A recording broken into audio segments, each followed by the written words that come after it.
നമസ്കാരം സുഹൃത്തുക്കളെ.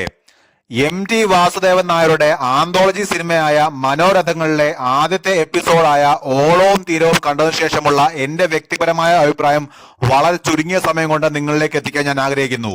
സിനിമ മോണോക്രോമിലാണ് എടുത്തിരിക്കുന്നത്. ഒരു പക്ഷേ ആ കാലഘട്ടത്തിലെ കുറച്ചുകൂടി സ്പഷ്ടമായിട്ട് നമ്മളിലേക്ക് എത്തിക്കാനാണ് ബ്ലാക്ക് ആൻഡ് വൈറ്റിൽ കാണിച്ചിരിക്കുന്നത് എന്നുണ്ടെങ്കിലും പലപ്പോഴും അത് വേണ്ടിയിരുന്നില്ല എന്ന് തോന്നി.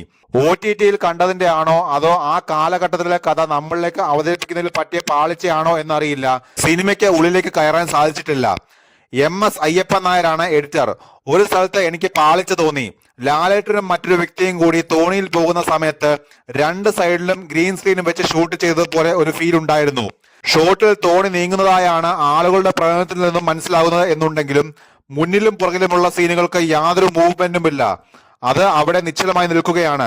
അതുപോലെ കയ്യിൽ വളയിട്ട് കൊടുക്കുമ്പോൾ വളയ്ക്ക് മാത്രം ഓവറായ ചുവപ്പ് കളറായിരുന്നു. ഈ സിനിമ ശരിക്കും കളറിൽ എടുക്കേണ്ടതായിരുന്നു. ഒരുപാട് ഡീറ്റെയിൽസിൽ വളരെയധികം ശ്രദ്ധ ചെലുത്തിയിട്ടുണ്ട്.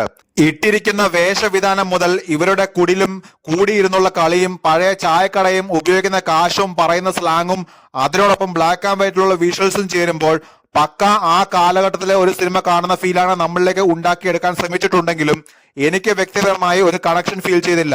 സന്തോഷവരാണ് സിനിമാറ്റോഗ്രാഫി. മ്യൂസിക് ബിജിപാൽ. പ്രത്യേകിച്ച് ഒന്നും തോന്നിയില്ല. ബാപ്പൂട്ടി എന്ന കഥാപാത്രമായി മോഹൻലാൽ നന്നായി അഭിനയിച്ചിട്ടുണ്ട്. ആ സ്ലാങ്ങിലുള്ള അദ്ദേഹത്തിന്റെ ഡയലോഗ് ഡെലിവറി നന്നായി തന്നെ ചെയ്തിട്ടുണ്ട്. മാമുക്കോയുടെ അബ്ദു എന്ന കഥാപാത്രം നന്നായിരുന്നു. ഹരീഷ് പാരഡി കുഞ്ഞാലി എന്ന നെഗറ്റീവ് കഥാപാത്രമായാണ് എത്തിയത്. അദ്ദേഹത്തിന്റെ ഗെറ്റപ്പ് പഴയ MGR-നെ പോലെ ഉണ്ട്. അതുപോലെ ദുർഗ കൃഷ്ണയുടെ നബീസ എന്ന കഥാപാത്രവും അവരുടെ അമ്മയായി അഭിനയിച്ച സുരഭി ലക്ഷ്മിയും നന്നായി തന്നെ അവരുടെ റോൾ ചെയ്തിട്ടുണ്ട്. പ്രിയദർശൻ എന്ന സംവിധായകന്റെ ഭാഗത്ത് നിന്ന് അത്ര കണ്ട് ഇംപ്രസീവ് വർക്ക് ആയി തോന്നാത്ത ആന്തോളജി സിനിമയിലെ ആദ്യ എപ്പിസോഡാണ് ഓളവും തീരവും.